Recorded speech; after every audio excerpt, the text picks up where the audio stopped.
السلام علیکم viewers, ever گرو novel میں خوش آمدید جی۔ تو ویورز، ہم نے جو پہلے سے سٹارٹ کیا ہوا ہے ناول، اس کا یہ پارٹ 3 ہے۔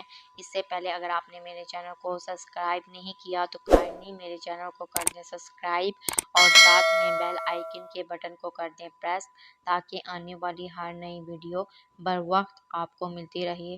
اور اپنی رائے کمنٹ باکس میں لازمی دیجیے گا اور مجھے سپورٹ کریں جی۔ تو سٹارٹ کرتے ہیں ناول۔ دمک رہے ہیں میرے حرف لب پر آئے بغیر، سمجھ رہا ہے وہ باتیں میری بتائے بغیر۔ یہ دو چراغ ہیں اور ایک لوح سے روشن ہے، دیا جلا نہیں کرتا لہو جلائے بغیر۔ شرینہ خاص جاہرانہ انداز میں اپنے پیچھے آتے لڑکے کی طرف بڑھی ہے۔ فرح اور فریہ بھی فوراً اس کے پاس آتی ہیں۔ لڑکا شرینہ سے بدتمیزی کرتا ہے، جس کے جواب میں شرینہ اس کو تھپڑ مار دیتی ہے، اور وہ لڑکا اس صورتحال کے لیے تیار نہیں ہوتا، اس لیے وہ غصے سے شرینہ پر حملہ آور ہونے کی کوشش کرتا ہے۔ تبھی ارد گرد موجود لوگ اسے قابو کر لیتے ہیں۔ جواباً لڑکا مغالطات بکنا شروع کر دیتا ہے، اور دوسری طرف فرح ساری صورتحال سے خوفزدہ ہو کر شرینہ کا ہاتھ تھام کر وہاں سے نکل آتی ہے۔ اسے اندازہ نہیں ہوتا کہ شرینہ اس کی طرح کے مرد قسم کی لڑکی ہے۔ فرح کال کر اسد کو فوراً پہنچنے کا کہتی ہے، اور کچھ ہی دیر میں اسد گاڑی لے کر ان کے پاس پہنچ جاتا ہے اور ان تینوں کے بگڑے موڈ کو دیکھ کر وجہ دریافت کرتا ہے، جس پر فرح اسے مال میں ہونے والے واقعے کی بابت بتا کر حیران کر دیتی ہے۔ فرح فریہ کو گھر جا کر کچھ بتانے سے منع کر دیتی ہے، لیکن فریہ کو گھر پہنچتے ہی سب کچھ اپنی ماں رشکندہ کو بتا دیتی ہے۔ رشکندہ پہلے ہی اس موقع کی تلاش میں ہوتی ہے، اور وہ مزید فریہ کو شرینہ کی جاسوسی پر اکساتی ہے، ساتھ ہی اغون کے ساتھ وقت گزاری کی بھی کہتی ہے۔ رشکندہ شروع سے ہی فائقہ کے خوبصورتی، نفاست پسند طبیعت اور خوش قسمتی سے جیلس ہوتی رہتی ہے۔ فائقہ سے ہمیشہ ان کے مقابلے بازی رہتی ہے، اور اب یہ نفرت فائقہ کے بعد ان کی بیٹی شرینہ کے لیے مخصوص ہو جاتی ہے۔ شرینہ کو اپنی بیٹیوں سے جیتتا دیکھ کر رشکندہ اس کے خلاف محاذ بنا لیتی ہے۔ فائقہ کی آزاد خیالی کو لے کر رشکندہ شرینہ کی ذات کو ہدف بنایا تھا، اور فائقہ شرینہ کو فون پر اپنی آمدگاہ بتاتی ہے۔ وہ شادی